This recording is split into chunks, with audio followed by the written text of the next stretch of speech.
From the studios of Farm Journal Broadcast, this is U.S. Farm Report. Welcome to U.S. Farm Report this weekend. I'm Tyne Morgan, and here's what's in store over the next 60 minutes. President Trump is closer to having his full cabinet complete. That includes Brooke Rollins, the new head of USDA. Rollins' first order of business just may be tackling a recession in farm country. Since 2022, and excluding government payments, U.S. inflation-adjusted net farm income has fallen by $43 billion, or 26%, to $138 billion in 2025. But one area of ag looking at a recovery in 2025 is the pork industry. I think this could be the quickest turnaround in pork producer profitability ever. However, not all pork producers are seeing green, a sign of just how bad 2023 actually was. And a Super Bowl commercial that captured our hearts and put the spotlight on ag. Get a little choked up here, brings almost a tear to my eye. The farm family who inspired it all.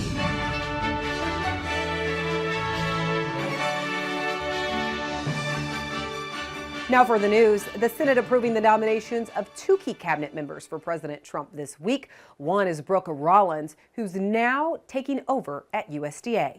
Rollins was nominated by President Trump in November and was overwhelmingly approved by the Senate Ag Committee last month with a 23-0 vote. During her confirmation hearing, she emphasized her dedication to agriculture and addressed her stance on ethanol, the renewable fuel standard, the tariff impact aid for farmers, as well as Proposition 12. The other key approval this week, Robert F. Kennedy Jr. and his nomination for Secretary of Health and Human Services. That approval was marked with more controversy, including concerns in agriculture. Kennedy has called glyphosate poison in the past. However, Kennedy's push to make America healthy again could come with some benefits for certain segments of U.S. ag. That includes pushing for American food providers to start using more animal fats versus seed oils.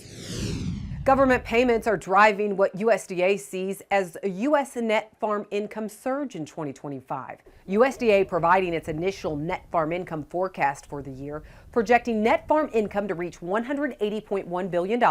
That's up $41 billion from 2024. Net cash farm income is projected to hit $193.7 billion, reflecting a $34.5 billion increase. The main driver? Well, a staggering 345% increase in projected government payments, up from $9.3 billion in 2024 to a projected $42.4 billion in 2025. But without those payments, the farm economy is a tale of two different stories. That was the topic of a House Ag Committee hearing this week, with Terrain's John Newton examining the economic crisis in farm country. Since 2022, and excluding government payments, U.S. inflation-adjusted net farm income has fallen by $43 billion, or 26%, to $138 billion in 2025. Newton painted the picture of the farm economy, describing it as a tale of two farm economies. As you can see here, the cattle sector really seen a dramatic improvement since 2022, but corn and soybeans are tied at the bottom of the list.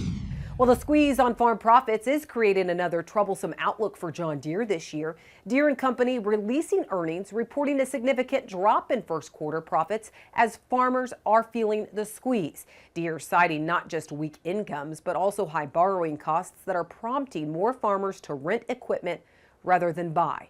Deere reaffirmed its full-year profit forecast of $5 billion to $5.5 billion, despite a predicted 30% decline in large agricultural equipment sales in the U.S. and Canada in 2025. The back and forth continued this week in the courts regarding a Trump administration plan to place a temporary freeze on federal funding.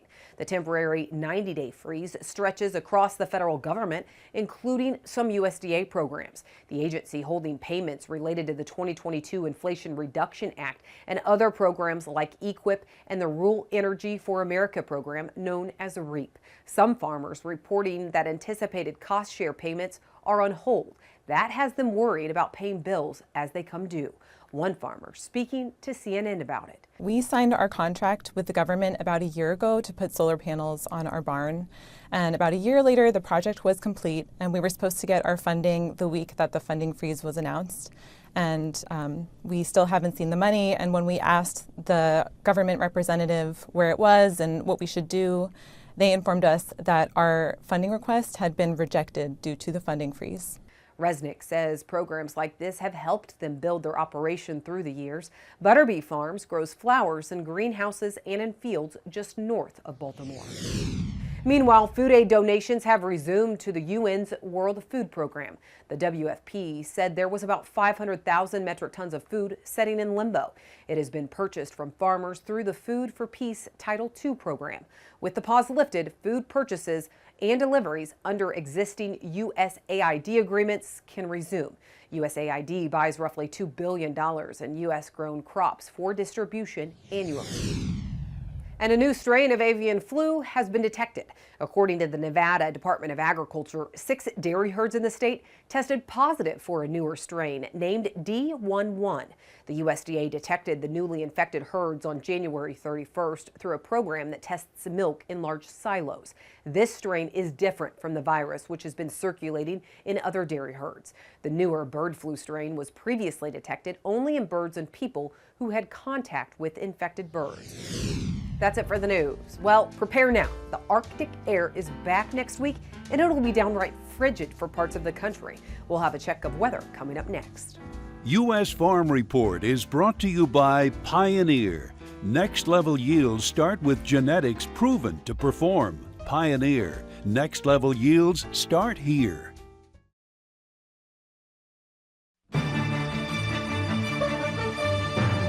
Brutally cold. That pretty much sums up the forecast for next week, with the bullseye over the middle part of the country. Jack Van Meter has your forecast. Let's go ahead and start out with the jet stream, and what we're going to watch for is a large Arctic cool down going into next week. Starting today on Sunday, as we can see, fairly subtle troughing going to be taking place for the breadbasket part of the country. We're talking the Midwest here, and as we can see, really starting to dig down deep, and what this is actually going to be doing is allowing for cooler air to be moving down and filtering down as we start off the week. On Monday, on President's Day, we are looking at the potential for folks, especially in the Midwest and the Great Lakes region, to be seeing high temperatures right around just 10 degrees and low temperatures getting close to 0, if not colder. That being said, that cold burst of air is really going to be riding out to the east as we are watching for another trough that is going to be developing, especially over the Four Corner states. Keeping an eye on that because that'll be kicking up another system as another area of low pressure dives down right over the Great Lakes. And as we can see, we are watching for some ridging out west, and what that's going to do is bring an above average chance of warmer weather as high pressure moves in, pretty much clears out any sort of energy. Let's go ahead and talk about the drought monitor.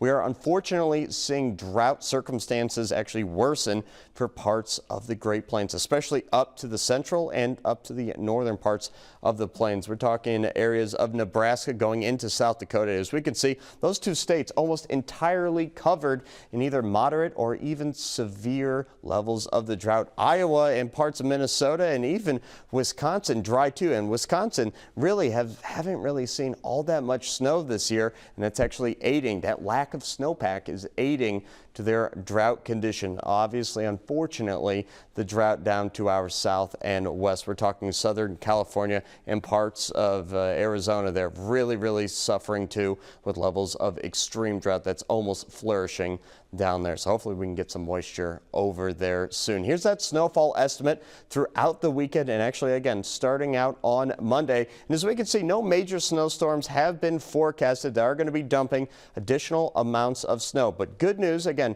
to those drought-ridden areas. We're seeing parts of Wisconsin actually start to build in a decent snowpack. Some snow for the North Dakota there. Really starting to dig in parts of Minnesota too. And obviously if we go out east, they're actually dealing with some remnants of a pretty large storm that they had out there. Some folks seeing over 20 inches on the ground. Thanks, Jack. Well, USDA's February WASDE report was released earlier this week, and it was a bit of a sleeper. So why did soybean prices tank earlier this week? Joe Vaklovic and Chip Nellinger join me to talk markets next.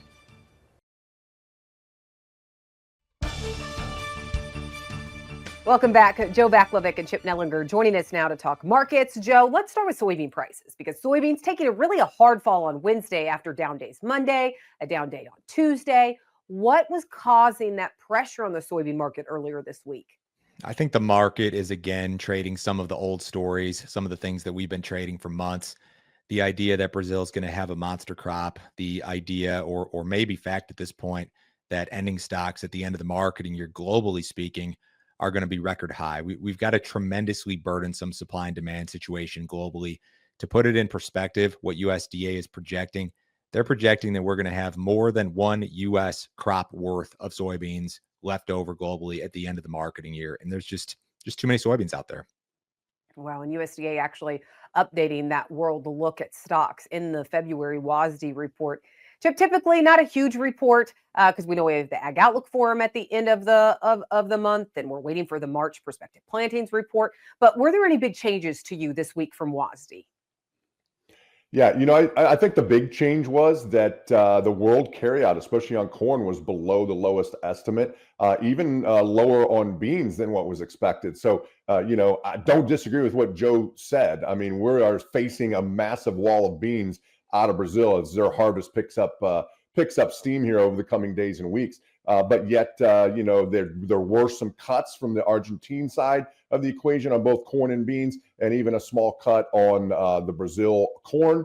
And so, big picture, I think part of what Joe's talking about is getting to be old news a little bit. But really, I think that all along, the bean market could be the weak link here, at least for a period of time as we struggle with those supplies out of the southern hemisphere. Corn and wheat probably diverging a little bit here. And, some of the action earlier this week with corn up, beans down, it's really kind of a confusing trade in here. Throw in some tariff talks in the middle of that, and you've got a lot of potential volatility ahead.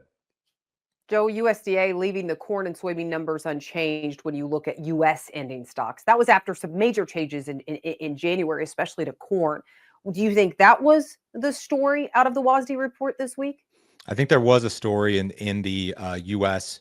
carryout numbers or the U.S. balance sheet for corn, and it was a non-story. USDA didn't change anything. There appeared to be, at least to me, a contingent of traders who were looking for a lower U.S. carryout estimate. You can absolutely make an argument that USDA is too low with its export projection, maybe ethanol also. And when that report came out and USDA left the U.S. corn balance sheet unchanged, the market sold off instantly. So I think that I think there are a number of traders, you look at the fund position, they believe that the situation in the United States for corn is tighter than what USDA is leading us to believe at this point. I think USDA is going to come up with those demand estimates at some point in time. Maybe it's next month, maybe it's not, but I kind of agree with that contingent of the trade that they're a little bit too heavy with this carryout estimate. Chip, do you agree with that? And when do you think USDA could make those revisions? Yeah, they got plenty of time, Tyne. Typically they don't make big changes. We saw that January report. I should say the December report, they made that big, increase in demand. So they got plenty of time to do that. Agree 100% with Joe. The export pace and the ethanol pace would lead you to believe that, they could tweak that another 50, 75 million higher on that demand and cut the carryout further. The funds are trading like that. Every break gets bought and, the market shrugs off bearish news. And I think it is because of that good demand base. So, do they do it in March? Do they just kind of piecemeal into it, going into April and May? I think that Joe's right. Eventually you're going to see that, but maybe the market got a little bit too ahead of itself ahead of this report this week. Well, we did see some revisions this week from looking at Brazil's crop. So we need to check out the soybean crop as well as the corn crop, and then talk about, is there any war premium built into this market right now? We'll do all of that right after the break.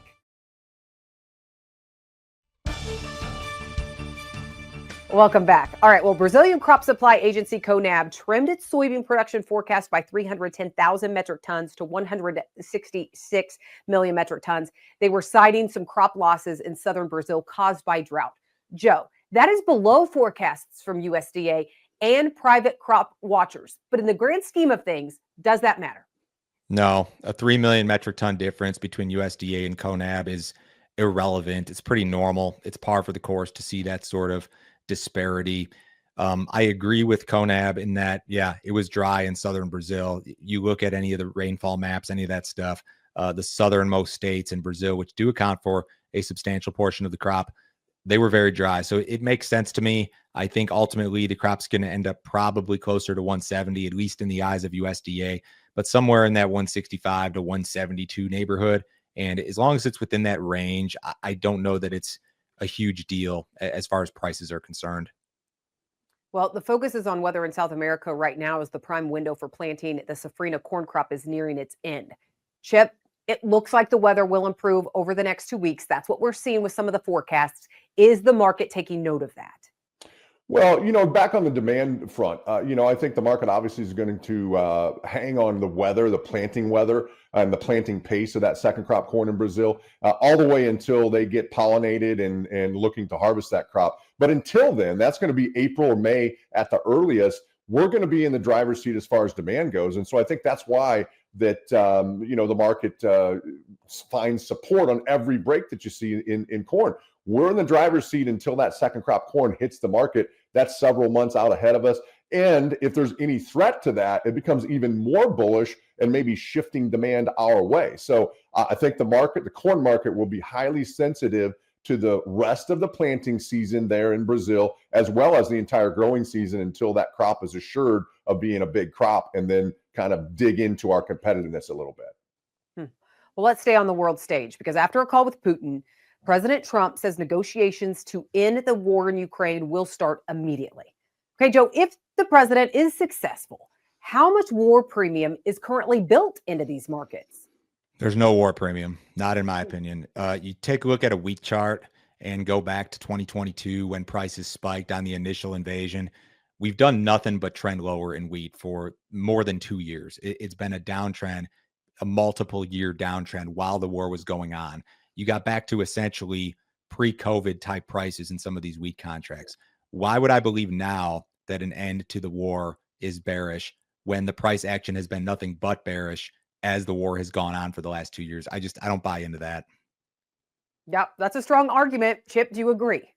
Yeah, I agree 100%. To add that to that further, just because the war gets resolved doesn't mean that all of a sudden it turns back to normal immediately. That winter wheat crop is in the ground already. It's struggling with dry weather over there. They've got cold temperatures. And so it is what it is on the wheat side. In fact, to Joe's point, the wheat chart to me has turned higher. We've made multi-week and multi-month highs. Looks to me like the funds are about set to come out of their short position. You've got some more bullish fundamentals now than we've had in quite some time. So maybe a year out, 26, 27, things start to get back to normal in Ukraine. But right now it is what it is. And they're not going to, just magically produce record amounts of grain just with a peace agreement here over the next couple of weeks. Well, we're also looking at the impact of possible tariffs. So, Joe, do you think producers should be exploring what to do with new crop at this point?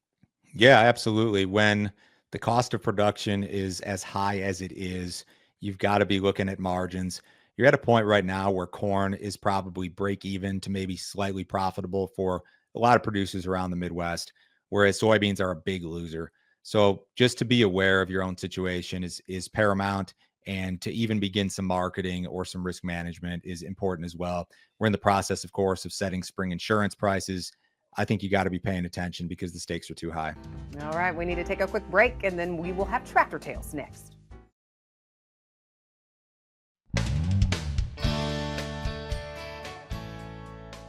Hey, all you Minneapolis Moline fans out there, this week, Tractor Tales is just for you. We're headed to North Dakota to check out a 1956 Minneapolis Moline GB diesel. Well, this was the big horsepower for its day. They had good-sized tires on them, and they had fenders that covered the whole tire so that you didn't get to eat all the dirt in the field. The fenders were all bashed in, so it took quite a bit of body work to get the fenders straightened out. This particular tractor was not running when I bought it. After doing quite a bit of investigating, we determined that it was out of time, and in order to get to the timing mark in the front of the engine, you had to take the radiator off. So it was kind of a big job. This one has hydraulics on it. It was pretty modern in its day. I did sand it all down and repainted it. I just always kind of liked the color of them, and I thought someday I'd want to own one or two, and so I did. Well, the story was that the guy that was the paint mixer at the factory left in a huff, and he took the paint formula with him.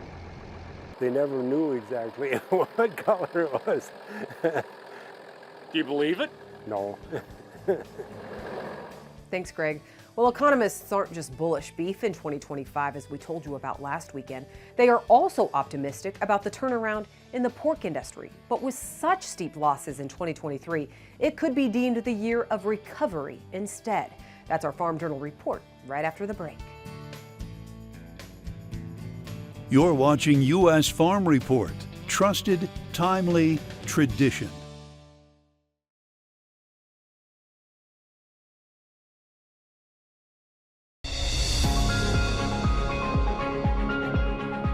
As we told you earlier in the show, it's the tale of two farm economies right now. The livestock sector turned out better than expected last year, while the row crop sector is under great distress.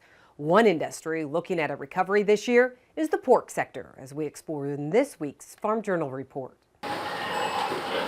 Pork producers across the U.S. are still recovering from a painful 2023. There's a lot of financial healing needing to be done before we really even talk about any meaningful expansion in the industry. 2023 is a year that will be etched in producers' minds, marking the worst year for profitability on record, proving to be even more severe than 1998. But what hasn't changed is 2023 was the worst year ever for profitability for pork producers. Now, what has changed is 2024 was better than forecasted. So you could call it roughly break even. And 2025 is looking to be a modest level of profitability in that $9 to $10 per head range as currently markets sit today. And that's helping paint a better picture for the pork industry in 2025. I think this could be the quickest turnaround in pork producer profitability ever. But that also speaks more to what 2023 was and how bad it was than it does about current and future profits. Dr. Lee Scholes says his forecasts show producers won't get back to break even until August of this year, a testament to just how steep losses were in 2023. The pigs are profitable right now, but to make up for the losses is going to take a little while yet to recover from some of that. But as Minnesota pork producer Terry Wolters told Michelle Rook, profitability is at least on the horizon this year. I think without question, lower grain inputs are a significant help to the livestock producer right now. You see the board is trading higher, cutout's been good, pork demand in general has been good, and trade exports have been good. So a lot of positive things on the meat side of the industry. U.S. pork exports have been impressive. The final 2024 export data from USDA released last week shows U.S. pork saw record exports last year. So not only did we break export volume records, but we broke export value records. So if you think about one way that we know we had an increase in demand was our customers worldwide, they ate more pork and they paid higher prices for it. U.S. Meat Export Federation CEO says 2024 exports reached a record 3.03 metric tons, beating out the previous record set in 2020 of 2.98. And pork value, well, that was up 6% over the previous record reached in 2023. Broad-based growth is the name of the game there. It's really almost the entire world is growing, led by Mexico. Central America, South America, places like Colombia are booming. Holstrom says even places like Korea are seeing booming pork exports. It's a pretty good story on pork, and going into 2025, a much different supply situation on pork versus beef, with a lot of potential to grow and set a new record, and we're forecasting another new record in 2025 for pork. Scholes is also optimistic on what happens with pork exports in 2025. Why also I remain very bullish on pork exports U.S. is 2024 was the first time that the U.S. had surpassed the European Union since 2014 on pork exports. But the one concern and caveat is what happens with tariffs. Tariffs, they're not going to stop trade, right? They have the potential to slow trade. When you think about it from a short run impact, there's reasons why we've developed the relationships and we have the product flow that we have.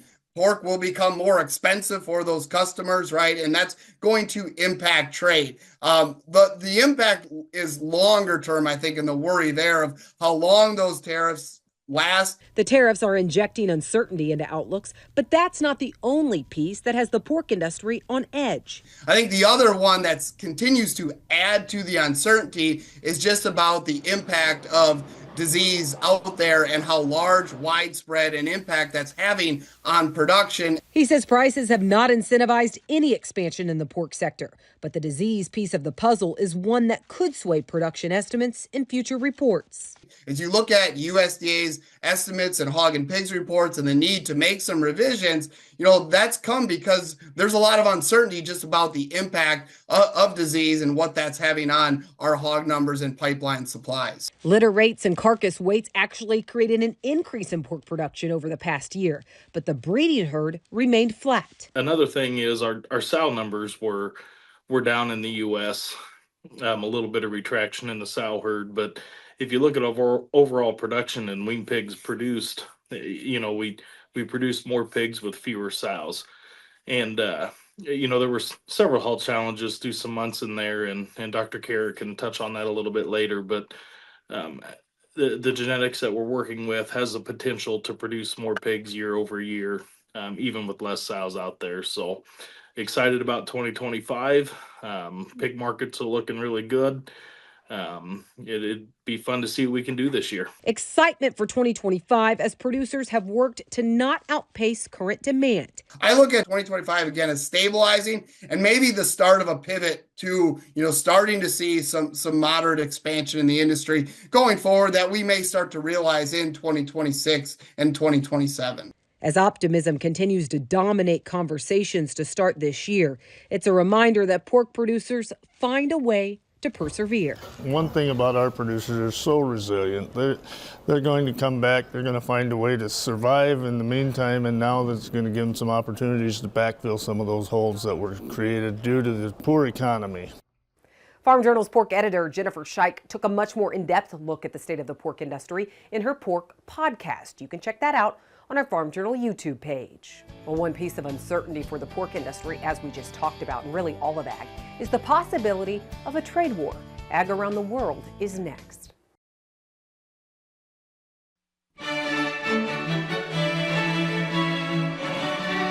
Now for a glimpse of Ag Around the World. This week, the president targeted steel and aluminum imports for tariffs, adding on a 25% duty.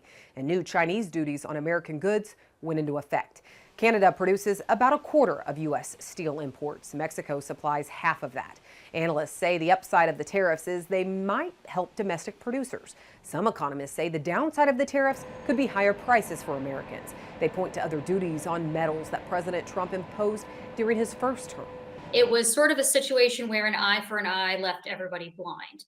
China added 15% tariffs on certain types of coal and liquefied natural gas and 10% for crude oil, certain vehicles, as well as farm equipment. It says, quote, trade and tariff wars have no winners, but it says it's responding to President Trump's new tariffs on Chinese products. They force American businesses to pay 10% extra as a kind of tax on Chinese imports over $800.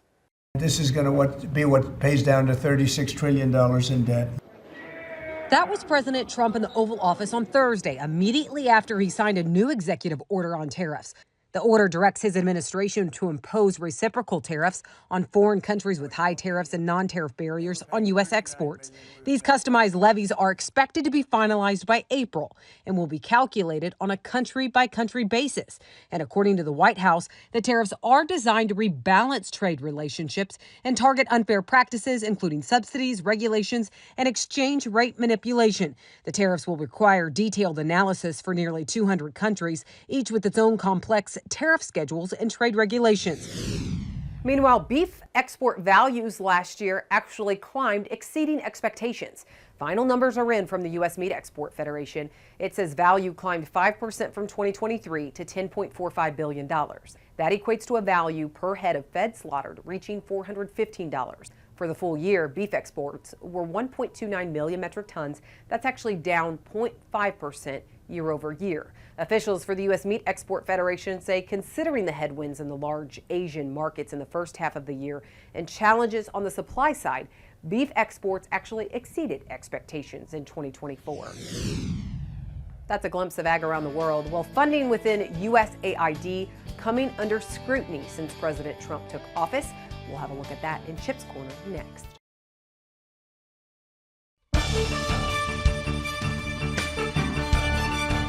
Welcome back. Time now for Chip's Corner with Chip Flory. Chip, there is a lot to talk about that's happening in Washington right now, especially as federal spending cuts are in the focus. One of those that's creating quite a controversy, not only in agriculture, but are, the cuts to USAID. And I know you've had a conversation about that this week. Yeah, absolutely. We set it up so that we could have a conversation with Senator Jerry Moran out of Kansas. Davis Michelson is the one that actually had the conversation, but I got to listen in as it was happening.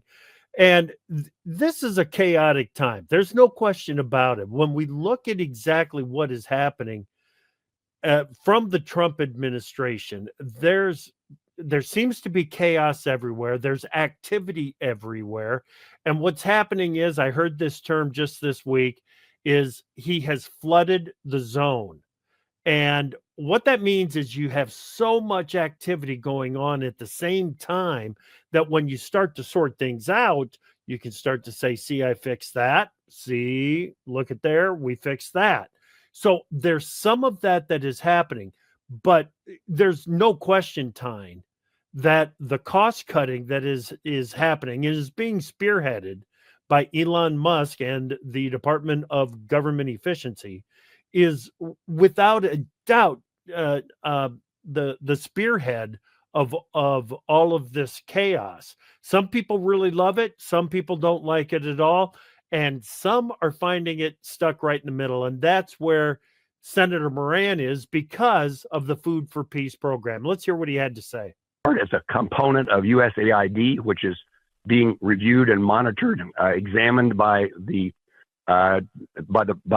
President Trump's White House. He's indicated that, and we've seen evidence of some things, that the money was spent in ways that were not compatible with just shipping commodities to foreign countries and to feed hungry people. And so while that program is being reviewed, it became clear to me that we ought not lose this market, especially at a time in which commodity prices are so low. So I'm all for the review of the USAID that's being taken place. But while there's a pause on that program, let's make certain that the food continues to be shipped. Chip, the senator's stance on USAID, he has definitely been at the center of controversy. I have seen a lot on social media, definitely. But I mean, that sounds reasonable. Yep. But it's a fine line, Tyne. It is. It is a fine line that the senator is walking. And it's because of what they are finding out about some of these food donations as well. Some of it is not U.S. grain. Some of it's not U.S. food. And there's some producers are having a real problem with that if the U.S. is going to be making a donation to a needy country, that donation should be U.S. origin agriculture commodities. It's pretty easy to agree with that line of thinking. There are others that say, hey, listen, these people are in need. We just need to get them help one way or another. It is a fine line that I think a lot of lawmakers are finding themselves walking out in Washington, D.C. right now. Yeah, and I think a lot, Nag, we just didn't know what USAID did. And so as we find out that possibly, it's not just U.S. grain that we're shipping, but grain from other countries that we're buying and then shipping, as you mentioned, that has become a very contentious point in agriculture as a lot of this is exposed. And the good of USAID is getting masked by all of some of the other things that are being exposed. So it'll be interesting to see how this all plays out. Chip Flory, thank you so much for joining us. We appreciate it. You bet. You can catch him twice a day, AgriTalk AM as well as AgriTalk PM. All right, we need to take a quick break. And then when we come back, we're going to talk about how do you build yield in 2025. That's next.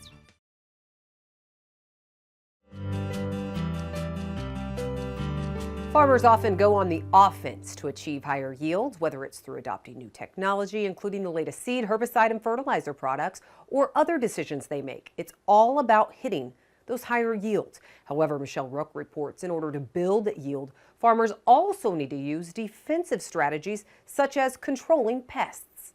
Tyne, soybean cyst nematode is far and away the most damaging soybean pathogen in the United States, and unfortunately, it continues to spread. Now, the pathogen can substantially cut soybean production. However, farmers can build back soybean yields through an active management strategy. The threat of soybean cyst nematode continues to spread throughout the soybean belt. New research has revealed 31 new counties in 10 states reporting the pest for the first time between 2020 and 2023. So it's in every soybean producing state in the United States, with the exception of West Virginia. Tilka says the pest is disseminated on windblown soil and it's prolific, making it difficult to control. It reproduces very quickly. You could start out with 200 eggs in a season and end up with 20,000 eggs because each female produces 200 females, and we have 4 to 6 turns of the life cycle. And then those eggs can survive up to 10 years without a soybean crop. So it's very prolific and persistent. It's easily identified through soil sampling in the fall, but often goes undetected, silently robbing soybean yield. At first, maybe 2 or 3 or 4 bushels per acre. And then as it grows over time and builds up its numbers, we've documented 22 bushels per acre yield loss from the nematode. This makes SCN the most costly pathogen for U.S. soybean farmers. The estimate, which is provided by all the extension plant pathologists in every soybean producing state, is $1.5 billion a year. Tilka says SCN is chronic. Farmers can't eliminate it, but to control it, they can plant resistant varieties. And the new SCN resistance genetics is called Peking. And so now we want farmers to alternate growing Peking and 88788 resistant genetics. But that's just one part of an active management strategy. And namely, those are growing non-host crops such as corn and small grains, and then growing resistant soybean varieties in rotation with those non-host crops. And then there are seed treatments now being sold, and they can offer sometimes yield protection. For more information on SCN control, contact the SCN Coalition. I'm Michelle Rook for U.S. Farm Report. Thanks, Michelle. Well, a Super Bowl commercial that captured our hearts and put agriculture on the national stage. From the Farm is next. Yield Builders on U.S. Farm Report is brought to you by Tendovo soybean herbicide, raising the pre-emergence bar one clean row at a time. Celebrating the farms that grow potatoes that are turned into a bag of Lay's potato chips. That was the theme of one Super Bowl commercial last weekend, a commercial that was created by Lay's, which is owned by PepsiCo Foods. The commercial that captured our hearts was actually inspired by a real potato farmer from Wisconsin.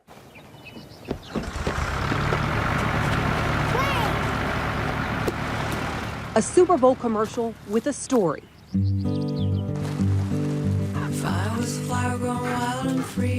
A story that sprouted from a real potato grower in Wisconsin. There's a lot of pride that goes into growing anything in agriculture and what we do. And the further and farther between we get from consumers, which continues to happen every year, there's, I think, only less than 1.5% of us that grow food. Jeremy Pavelski is a fifth-generation farmer. Most of our potatoes are going, they're specialized for going to potato chips, which is fairly unique. The potatoes Pavelski produces here go to Lay's, something his family has done for 71 years. And this Super Bowl commercial was inspired by Pavelski's story after he hosted a tour for a group from Frito-Lay one day. And they thought that was a great story that needed to be shared. And we weren't expecting it to be shared on the big stage, but it was. And like I said, it's very emotional, very touching, and very rewarding, especially to have working with such great partners. The group was especially touched by Pavelski's 7-year-old daughter. Seeing, my daughter's eyes light up when she's going out in the middle of the field and teaching her friends where, food comes from, and seeing her when she's got her boots on, splashing around in the mud, and the joy, the delight on her face. In this particular case, when she opens a bag of Lay's and she sees that, I grew this or helped grow this along with our team, that is one of the most, quite honestly, inspirational things. One touching commercial that helped bring light to the fact those Lay's potato chips are grown by real farmers on real farms like Pavelski's. You can see what it took years of hard work to do and years of, of learning, whether it's from the growing side of things or from our daughter, and just seeing what ends up becoming of this and how it can really bring joy to a lot of people. It's, I don't know, get a little choked up here. It brings almost a tear to my eye. One little potato with one big dream was a nod to family farms all across the U.S. that are the foundation of the food that fuel each and every one of us each and every day. That commercial was actually directed by an Academy Award-winning director, and while that wasn't Jeremy's daughter actually in the commercial, it's her story that inspired the commercial on Super Bowl Sunday. I absolutely loved it. Well, that's all the time we have this weekend. Next weekend, we are on the road from the Top Producer Summit in Kansas City, and we hope that you'll tune in right here as we work to build on our tradition. Have a great weekend, everyone. U.S. Farm Report is produced and distributed by Farm Journal Broadcast.